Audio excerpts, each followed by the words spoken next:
Um, dois, três. Olá, seja bem-vindo a mais um aulão de RPG. Se RPG de mesa faz parte de um dos seus hobbies, se você gosta de jogar com seus amigos, seja como mestre, seja como jogador, independentemente do sistema e quer aprender a melhorar, esses aulões vão ser excelentes para você. Então, a aula de hoje como vocês podem perceber, né, na nossa playlist de aulões de RPG, eu estava ficando sem assuntos. É por isso que não estava tendo live, não necessariamente relacionado à minha disponibilidade, mesmo que a minha disponibilidade não seja lá tão ampla, né, como era antigamente, mas na maior parte das vezes eu só faço um tipo de live quando eu sinto que tem um assunto que é pertinente e que as pessoas podem aprender com ele, né? Aprender para melhorar nas suas mesas, aprender para melhorar com seus grupos de RPG. E na aula de hoje a gente vai falar sobre qual é o seu estilo de aventura. Como assim? Quando a gente trata de RPG de mesa, a gente tem que levar em consideração os tipos diferentes de aventura, porque isso muitas das vezes acaba definindo o tom da narrativa, o tom da sessão, né, do grupo de RPG e como os jogadores vão interagir, vão cooperar em prol daquele objetivo. Então, se você não sabe como traçar o seu formato de RPG, como é que vai ser a maneira como vocês vão jogar o RPG de mesa, isso pode causar problemas, tanto do ponto de vista mecânico, ou seja, como é que seus personagens vão evoluir? Será que vai ter um ponto traçado, digamos assim, um ponto definido para eles evoluírem? Será que vai ser com base em matar criaturas, em coletar tesouros, em cumprir missões? Ou se vai ser baseando-se em capítulos, como, por exemplo, é o caso que eu aplico nas minhas mesas, né? Não é necessariamente livre, mas eu pego ali uma parte, uma sessão, um conjunto de sessões e eu penso assim, tá bom, aqui para mim, do ponto de vista narrativístico e mecânico, vocês têm a capacidade de evoluir, vocês evoluíram um pouco. Então tudo isso a gente vai aprender aqui nessa aula, tá bom? Lembrando que se você gosta desse tipo de conteúdo, basta acessar nossos servidores no Discord. Esses servidores são apoiados pelos membros, né, pelos outros servidores que você está vendo aqui na tela. Então, se você não sabe muito sobre e quer descobrir um pouco mais desse universo, basta acessar o servidor do Selenos, o link está na descrição. E se você gosta de literatura, se você gosta de RPG, de escrita, de, enfim, histórias como um todo, você vai gostar dos outros servidores também. O link para os nossos parceiros, para os servidores dos nossos parceiros, também está na descrição, tá? Então vamos lá, vamos começar.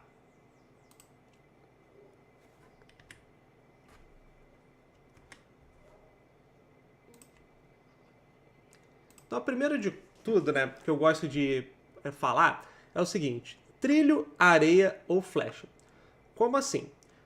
Bom, eu vou fazer uma pergunta aqui. Você está prestes a embarcar numa jornada, mas quem decide o caminho? Você ou a história? Ou seja, existe aquele tipo de narrativa em que o jogador define como as coisas vão acontecer, certo? Como as coisas vão acontecer no sentido de que como as coisas vão se desenrolar. São jogadores que na maior parte das vezes desencadeiam esses eventos, são jogadores que na maior parte das vezes definem como eles vão ser desencadeados também, e são jogadores na maior parte das vezes que fazem parte como, seja como agentes, ou seja como, entre aspas, cobaias do que está acontecendo. Ou seja, as consequências do que acontece numa narrativa resvalam diretamente ou indiretamente nos jogadores. Só que qual que é o importante aqui? Antes de você se preocupar em vamos avançar numa narrativa, primeiro se preocupe como essa narrativa vai ser apresentada. Será que o tipo de história que você, enquanto mestre, está criando, que você, enquanto jogador, está construindo para o seu personagem, será que aquele tipo de narrativa combina com o estilo de mesa que está sendo jogado? Então, pense nisso, tá? Nem todo trilho é prisão, nem toda areia é liberdade e nem toda flecha atinge o alvo. Então, o que eu quero dizer com isso? Não adianta você chegar pro mestre e falar assim, nossa, eu tô me sentindo muito preso, a história não me dá liberdade. De novo, existe um trilho que está sendo traçado ali. Muitas das vezes tem histórias que não faria sentido do ponto de vista narrativo, nem do ponto de vista mecânico, você ficar saindo do trilho toda hora. Por quê? Porque isso acaba sendo feito em detrimento do ritmo da mesa. Então, na maior parte das vezes, quando há como eu posso dizer, essas saídas pela culatra, o que acontece é que você vai perceber que a mesa vai ficar mais lenta.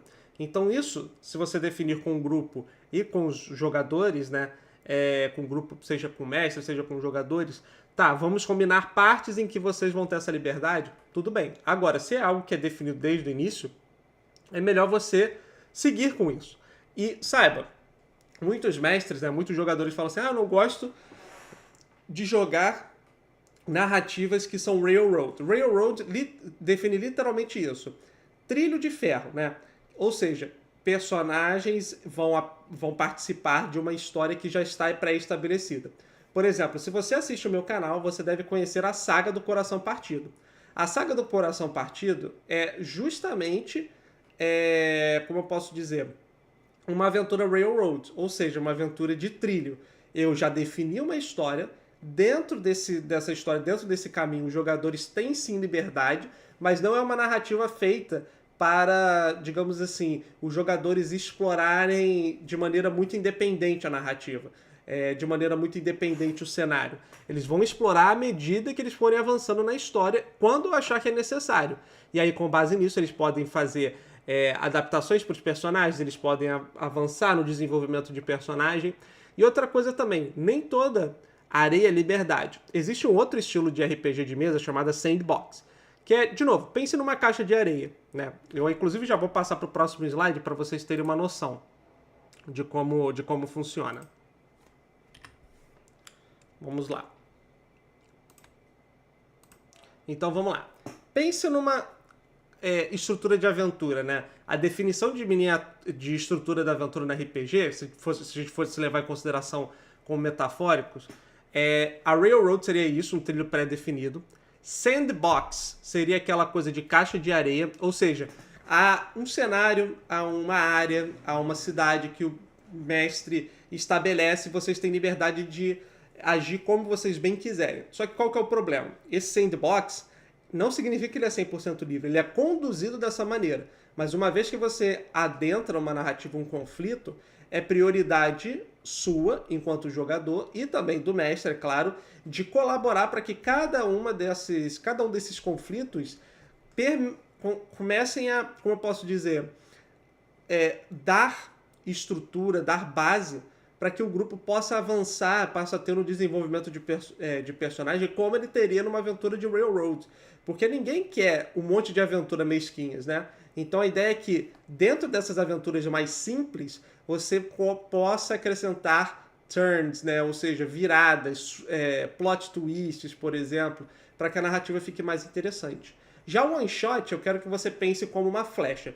O one shot é um tipo de narrativa que ele geralmente vai ser jogado de poucas sessões, ou seja, de 2 a 3 sessões, uma sessão até mesmo, e nela o objetivo é um só. Geralmente esse objetivo ele já está até traçado, então o jogador não tem muita liberdade de definir o que vai acontecer, mas ele tem liberdade de definir se ele vai ser bem sucedido naquilo ou não. Então, na maior parte das vezes, você vai ver sistemas que usam one-shot com aventuras prontas. Ou seja, são aventuras escritas por autores e game designers de sistemas famosos. Então, por exemplo, Dungeons and Dragons, Tormenta, GURPS, apesar de GURPS ser um sistema genérico, né? Enfim, vários e vários sistemas de RPG proporcionam esse tipo de aventura que funciona muito bem para iniciantes, tá?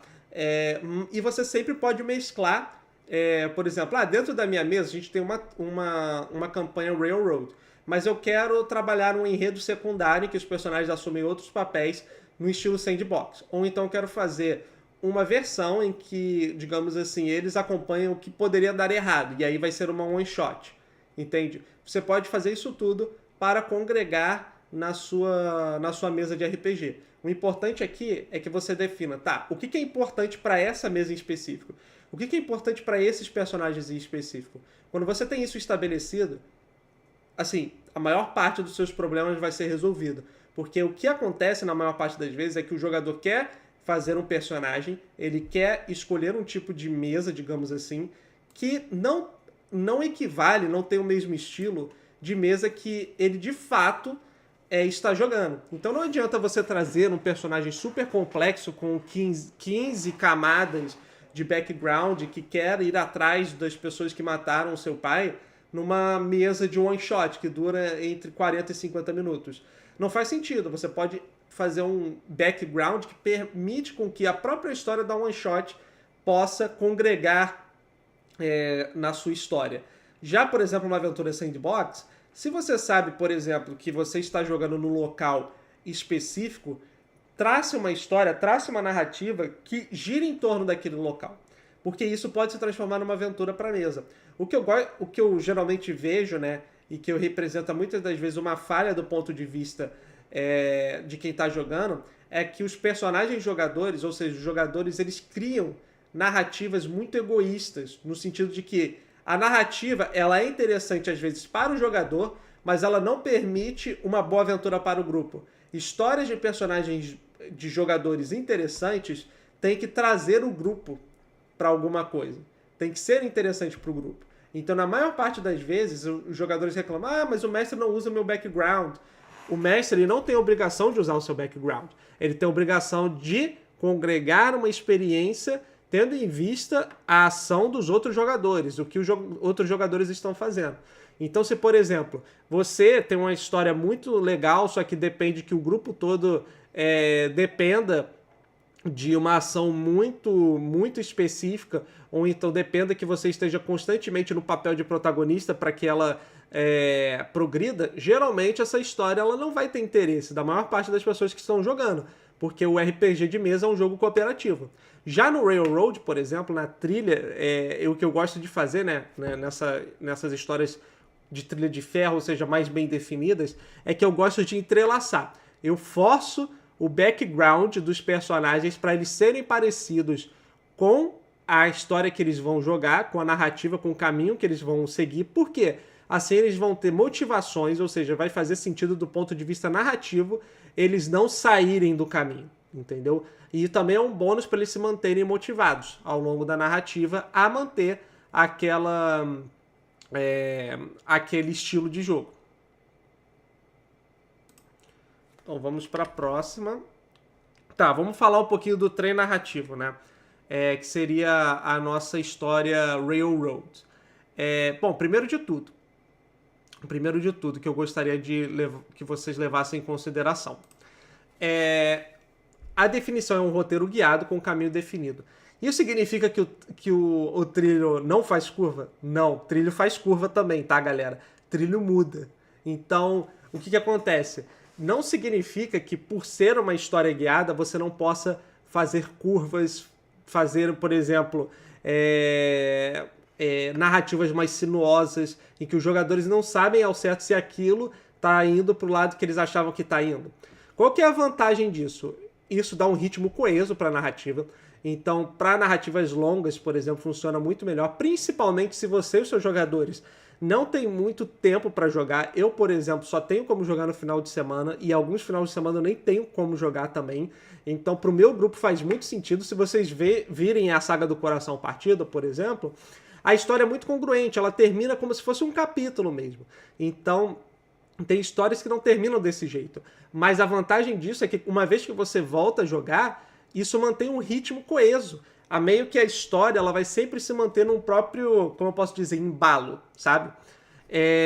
Dá um clima mais cinematográfico também. Se você é o tipo de jogador que gosta de experiências um pouco mais melodramáticas, no sentido de que elas permitem coisas bem grandiosas, porque o mestre ele tá definindo aquilo dali, né? De certa forma.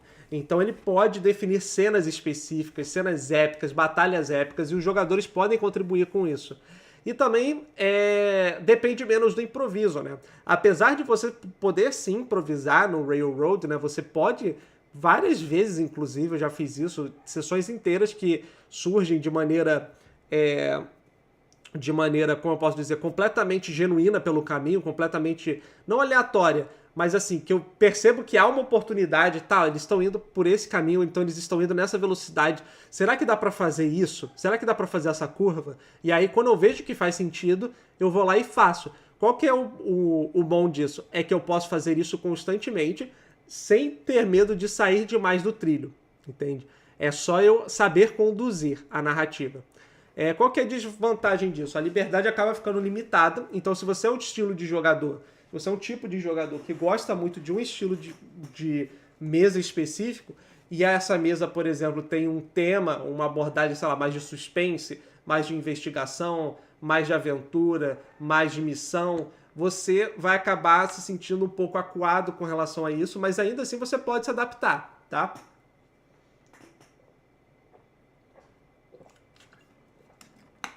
Vamos lá, vamos para a próxima.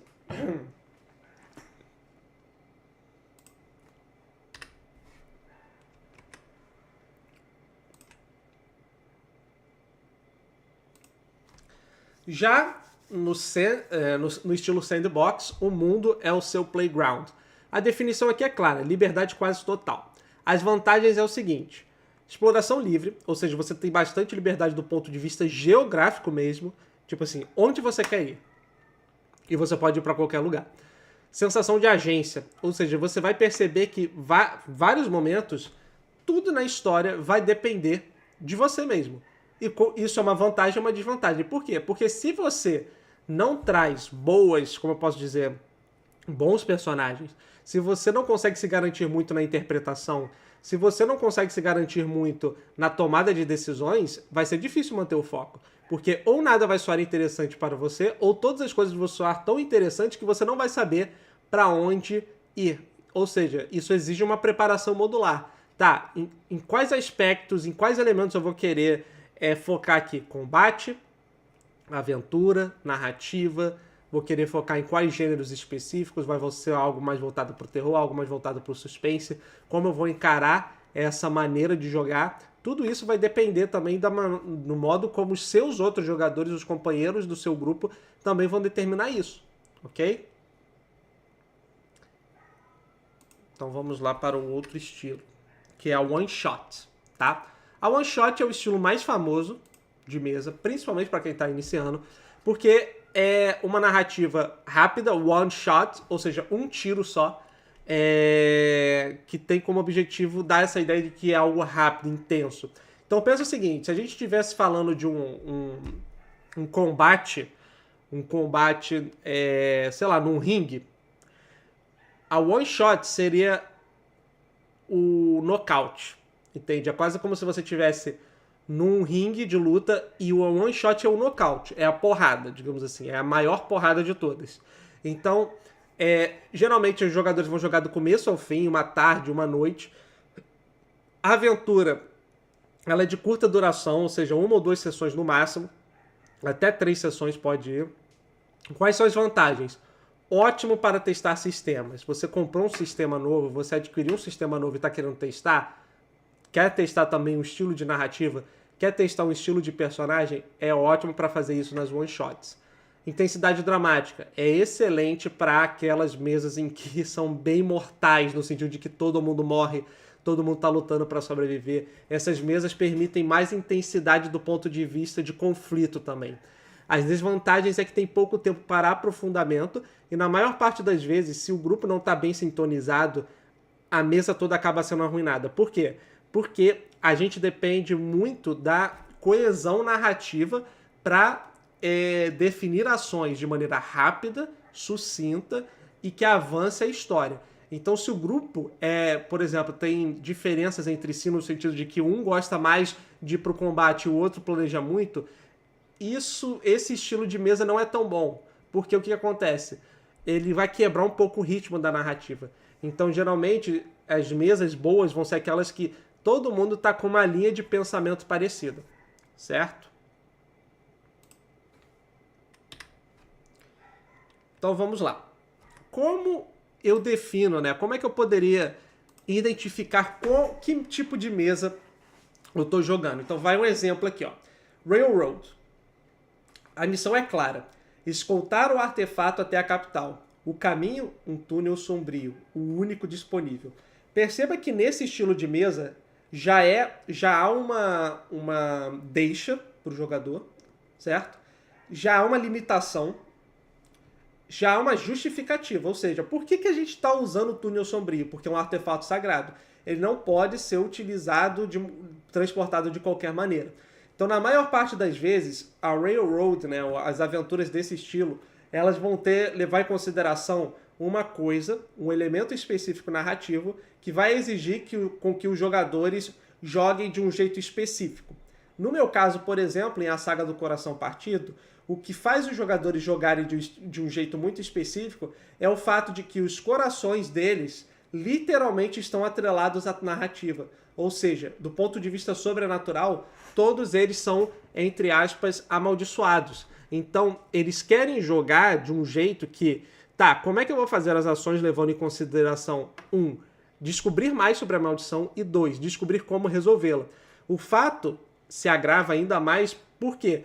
Porque eles também têm entes queridos que fazem parte do seu passado e que vêm à tona através de pesadelos.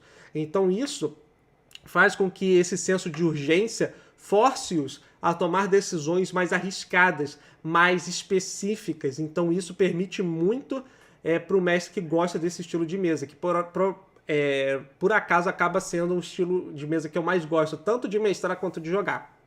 Agora um exemplo de mesa sandbox. A cidade está à sua frente. Quem vocês querem encontrar? Onde desejam ir? Perceba como é mais aberto o sandbox. Não existe uma coisa tipo assim, e aí, qual é o alvo? E aí, qual é a missão da vez? Não, é você que define. Você vai falar com os moradores, o mestre vai interpretar alguns NPCs, vocês podem explorar algum local, vocês podem inclusive explorar aspectos de sobrevivência e com base nisso vão definir as consequências das suas ações, tá bom? Já o one shot, olha só o estilo, ó. A torre vai desmoronar em 1 hora. Ou vocês escapam com o Grimório, ou morrem tentando. Perceba que aqui a gente tem, na one shot, aquele estilo tudo ou nada. Ou dá certo ou não deu.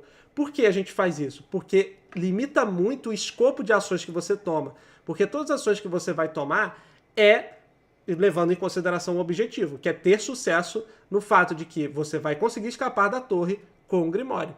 Então, se você errar, acaba sendo um fracasso de mesa. Entende?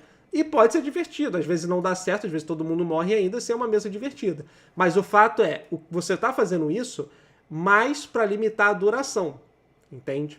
Então, se você levar isso em consideração quando você estiver criando suas histórias, quando você ir participar de uma mesa e querer saber, tipo, que tipo de mesa eu vou jogar, leve isso em consideração, que isso vai te ajudar muito a definir como você vai jogar também, tá bom? Então, a conclusão, para a gente finalizar, tá? Você não precisa escolher um só caminho, tá? Tem vários estilos de mesa, você pode variar quanto você quiser. Todos os estilos têm o seu lugar, então não existe um melhor do que o outro. Se você levar isso em consideração quando você estiver narrando, quando você estiver participando de uma mesa, você vai perceber como é divertido jogar de maneira diferente. Às vezes você não estava tendo uma diversão específica, não específica, mas assim, você não estava se divertindo tanto num estilo de mesa justamente porque você não estava fazendo um personagem ou o seu grupo não estava sintonizado com aquele formato de mesa. Seja porque vocês estavam descobrindo, seja porque vocês tiveram um desentendimento, enfim. Misturas são possíveis e bem-vindas e o importante é contar histórias memoráveis. Tudo isso que eu apresentei para vocês são estruturas.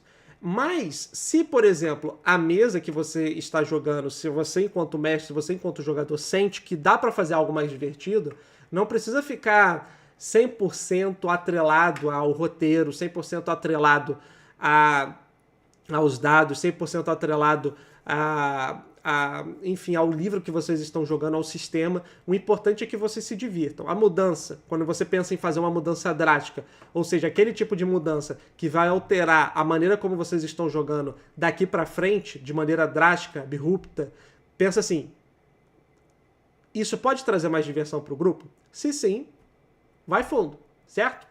Então é isso, espero que vocês tenham gostado. Eu estou ficando sem ideias para as nossas aulas de RPG, então talvez essa série se encerre com 10 vídeos, tá? Justamente porque eu não quero fazer conteúdos infinitos de RPG. Eu sei que dá para fazer muita coisa, mas eu tenho que levar em consideração que eu preciso fazer uma aula coesa. E eu quero fazer uma aula que seja pelo menos assim, com mais de 20 minutos. Eu não quero fazer uma aula tão curta também. Então, por isso, se você tiver sugestões, pode deixar no nosso Discord, pode deixar nos comentários que eu anoto. tá bom? Então, com base nisso, a gente está chegando no final, né, das nossas aulas e em breve nós vamos começar os nossos aulões de escrita, que vai ser voltado para quem é escritor. E se você é um escritor de RPG, de literatura de RPG e quer saber como escrever mesas, também aventuras para RPG de mesa, acho que você vai gostar também, tá? Se inscreva no canal, acompanhe os nossos conteúdos e eu vejo vocês em breve, tá bom? Até mais!